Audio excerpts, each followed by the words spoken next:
में जाने। जय हिंद दोस्तों, इन खबर पर आपका स्वागत है। और इन खबर पर हम आपके लिए एक ऐसे कार्यक्रम को लेकर आते हैं जिसकी विश्वसनीयता इसलिए क्योंकि हमारे साथ बाबा हैं। बाबा मतलब तिवारी जी, और हमारे साथ इन खबर के हेड हैं तिवारी बाबा। बाबा इसलिए हम कहते हैं कि ये खबर के बीच से खबर निकाल कर लाते हैं। और दोस्तों, आज हम चर्चा जो करने जा रहे हैं वो खास है। खास इसलिए क्योंकि प्रधानमंत्री नरेंद्र मोदी मिशन साउथ पर है। मिशन साउथ इसलिए महत्वपूर्ण है क्योंकि जो हमारे पास जानकारी है, तकरीबन 130 लोकसभा की सीटें आती हैं। और बीजेपी, जो सूत्रों की माने तो बीजेपी ने मिशन 50 रखा है। हमारे साथ बातचीत करने के लिए बाबा हैं, जो कि हम लोग इनको प्यार से कहते हैं। प्यार से इसलिए क्योंकि खबरों के बीच से खबर लेकर आते हैं। बाबा बताइए, क्या मिशन है? बिल्कुल आपने ठीक कहा, मिशन 50 ही है उनका। जैसे कि 370 और 400 पार पूरे देश के लिए उन्होंने दिया है। और जो 2019 का सिनेरियो है उसको देख करके बात करेंगे तो ऐसा लग रहा है कि कोई बहुत बड़ा इन्होंने टारगेट नहीं रखा है। वो रखा है जो प्रैक्टिकल है। वहाँ पर 5 राज्यों में से एकमात्र राज्य कर्नाटक ऐसा है जहाँ पे इनको 25 सीटें मिली थी 28 में से, और 4 सीटें मिली थी तेलंगाना में। 29 सीटें मिली थी, टोटल 129 सीटें मिली साउथ के 5 राज्यों में: तमिलनाडु, केरला, कर्नाटक, आंध्रा और तेलंगाना। अब इन्हें ये लग रहा है कि नॉर्थ में तो हमें जितना गेन करना था कर दिया, कहाँ कहाँ हम बढ़ा सकते हैं तो उसमें सिर्फ पश्चिम बंगाल दिखता है, ऐसा दिखता है। और यदि सिर्फ साउथ की बात करें तो साउथ की 5 राज्य। अब कर्नाटक को थोड़ी देर के लिए छोड़ दे, उसी के इर्द गिर्द रखे, क्योंकि कर्नाटक में अब कांग्रेस की सरकार आ गई तो वहाँ पे वो भी संघर्ष करेंगे। वो ये भी हो सकता है कि कर्नाटक में कुछ सीटें कम हो जाए, क्योंकि मैक्सिमम आप आ चुके हैं। तो फिर कहाँ पे बढ़ाएं? तो बीआरएस तेलंगाना में कमजोर हुआ। अब पिछली बार इनको 4 सीटें मिली और तेलंगाना में कुल 17 सीटें। बीजेपी को 4, बीआरएस को 9, कांग्रेस को 3 और AIMIM को 1 सीट मिली। तेलंगाना में बढ़ा सकते 4 को ये 8 कर ले जाए, 9 कर ले जाए। तो जो ओपिनियन पोल है उसमें तेलंगाना में ये बढ़। फिर इसके बाद आंध्र में इन्होंने दावा किया, टीडीपी से इन्होंने समझौता किया। और टीडीपी से समझौता कराने के बाद एक और पार्टी है जनसेना, पवन कल्याण की पार्टी। जी। तो यहाँ पे जो है बीजेपी पिछली बार 0 थी और कुल 25 सीटें हैं। YSRCP को 22 सीटें मिली थी, टीडीपी को 3 मिली थी, कांग्रेस और बीजेपी 0 थी। यहाँ पे गुंजाइश है। तो ये कहने का मतलब बाबा आपका है कि यहाँ पर जो एनडीए 400 पार का जो नारा है, यहाँ पर ये काम करेगा। इसलिए काम करेगा। मैं ये मान रहा हूँ कि जब आप 29 सीटें लेके आए, कर्नाटक में 1-2 सीटें प्लस माइनस में मान लेता हूँ, तो बाकी आपको 4 राज्यों से 25 सीटें लेनी है। 25 सीटें आप कैसे लेंगे?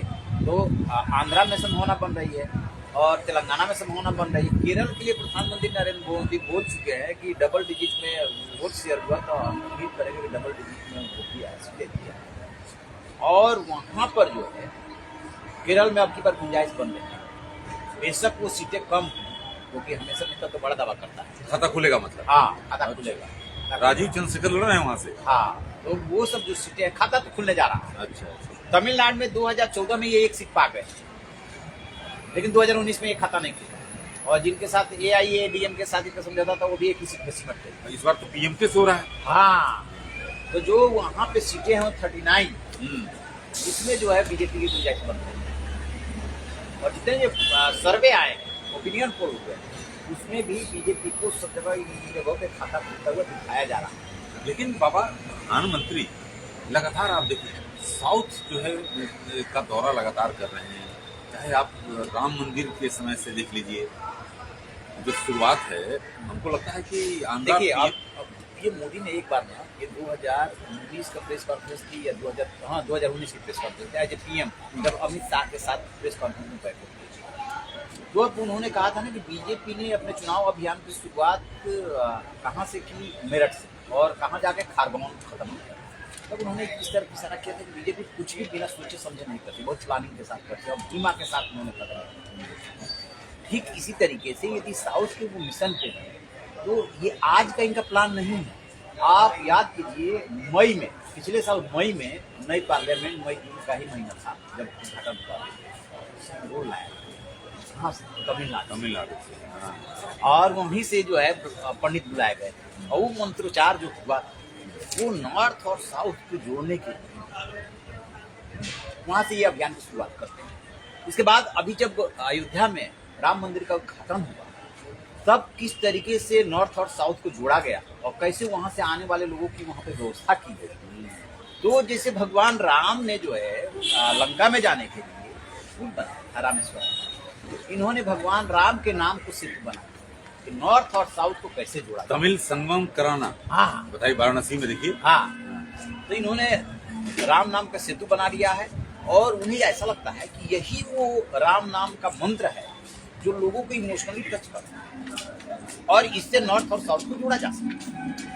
वो जोड़ने की कोशिश कर रहे हैं जहां पर भी, जैसे मान लीजिए कि पहले क्या था, उत्तर भारत का पानी 14 से सुधार करना इन्होंने शुरू किया, नॉर्थ ईस्ट पे इन्होंने कब्जा किया। पश्चिम बंगाल जिसके बारे में सोचा नहीं जा सकता, 22 सीट यदि टीएमसी ले आती है तो 18 सीट बीजेपी ले आती है और अब की बार की जो रिपोर्ट मिल रही है उसके मुताबिक 27-28 सीट तक बीजेपी पहुंच सकती है। ये आपका अमित शाह का मिशन जो है, मिशन 30 है। हाँ, और बिल्कुल उन्होंने मिशन सही रखा।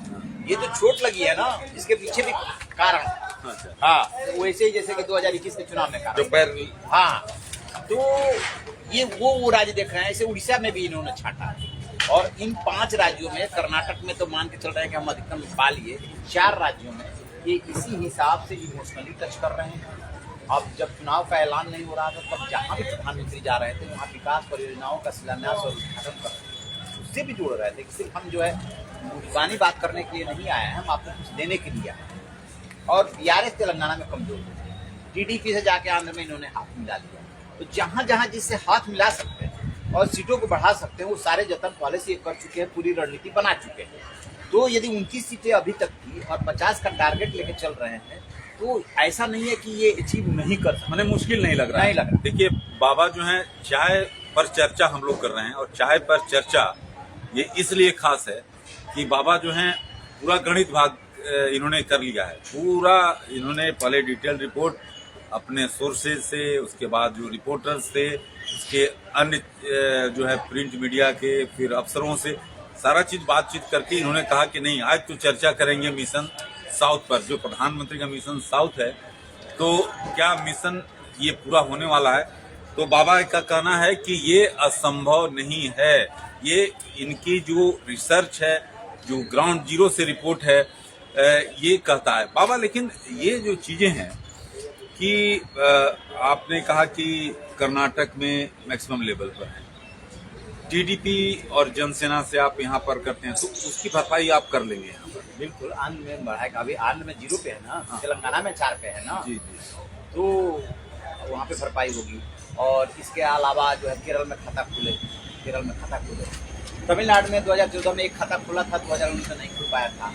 तो यहाँ पे जो भी 2-4 सीटें ले आएंगे इन चारों राज्यों में, तो वो इनकी बढ़त तो ही होगी। माने कि 50 नहीं है, 40 तक पहुँचे, तो भी तो बढ़ा ही रहे हैं ना, आ रहे हैं ना। और ये जो टैग लगा है कि लगा था उत्तर भारत की पार्टी, हाँ, नहीं तो नॉर्थ ईस्ट कवर कर लिया, पश्चिम बंगाल उड़ीसा सब कवर कर लिया। सही बात। तो अब एक साउथ ही तो बचा है ना। साउथ में ऑलरेडी कर्नाटक में थे ही, कर्नाटक में ऑलरेडी ये थे ही। बाकी जो 4 राज्य बचे हैं उसमें कैसे उनको वहाँ पे बैठ बनानी है, जमीन से जुड़ना है, इसकी पूरी तैयारी तो ये कर चुके हैं। आंध्रा में बहुत सोच समझ के तो उनको चंद्रबाबू नायडू को पहले लगाया, अदरवाइज पहले साथ थे, बीच में छोड़ गए थे।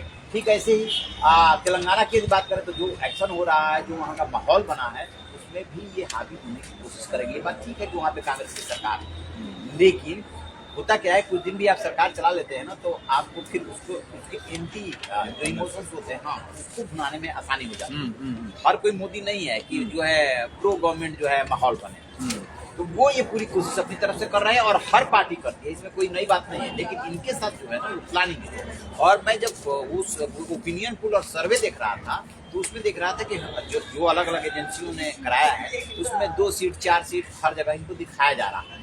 तो वो मुझे वास्तविकता के नजदीक लग रहा है कि अब की बार जो है ना, जो माहौल बना है, जो राम नाम का सेतु है, वो बहुत काम कर रहा है। तो मैंने मतलब आपका कहना यह है कि जो मोदी की जो नारा है कि बीजेपी 370 पार और एनडीए 400 पार, वो लगता है कि सफल हो हाँ, पाएगा। मतलब मैं इसको ऐसे मानता हूँ कि ये कोई असंभव इन्होंने टारगेट नहीं रखा। अरे उतना नहीं पहुंचे, उसके इर्द गिर्द रहेंगे, क्योंकि अभी तक का इतिहास तो यही बताता है कि 2014 में जब किया तो बहुमत हासिल किए थे 10 प्लस था, 10-12 में से प्लस था, और जो 2019 में आए तो ये 303 तक अपने दम पे पहुंच गए। तो ये जो 2024 का चुनाव है, इसमें जिस तरीके का माहौल बना है अभी तक, जब तक हम लोग बातचीत कर रहे हैं, इस माहौल में तो आप भी निकल जाइए कहीं भी, किसी भी सूबे में निकल जाइए, दिल्ली में ही निकल जाइए, पश्चिमी उत्तर प्रदेश में निकल जाइए, हरियाणा में निकल जाइए, जो माहौल दिख रहा है वो रामदेव दिख रहा है, और कहीं ना कहीं बीजेपी उसमें हावी सी दिख रही है। ऐसा लग ही नहीं रहा है कि बहुत भीषण संघर्ष होने वाला है, अभी तक तो नहीं लग रहा। नहीं लग रहा है। तो सबसे खास बात यह है दोस्तों कि जो प्रधानमंत्री का मिशन साउथ है और जो टारगेट है, जिस तरह से हमारे तिवारी बाबा बोल रहे हैं कि ये असंभव नहीं है, और प्रधानमंत्री कोई टारगेट चूज करते हैं, जो टारगेट सेट करते हैं, उसके पीछे उनकी रणनीति होती है, और वो रणनीति जो है पाने की ओर पीएम अग्रसर हैं। और प्रधानमंत्री ने आज जो है कार्यक्रम उन्होंने किया, एक जो है केरल के पलक्कड़ में और सलेम में। तो ये सब कहने का मतलब है कि प्रधानमंत्री का जो मिशन साउथ है वो सफल होता दिख रहा है, जो कि बाबा ने जो ग्राउंड रिपोर्ट, जो अपने अन्य सोर्सेज से जो लगातार खबर लाए हैं, आज हमने इस पर चर्चा की, जो बाबा द्वारा जुटाई गई जो आंकड़े थे। तो दोस्तों अभी तक के लिए इतना ही, और कल चुनाव की जो लगातार हम लोग चर्चा कर रहे हैं, चाय पर चर्चा हम एक अन्य मुद्दे को लेकर आएंगे। तब तक के लिए नमस्कार।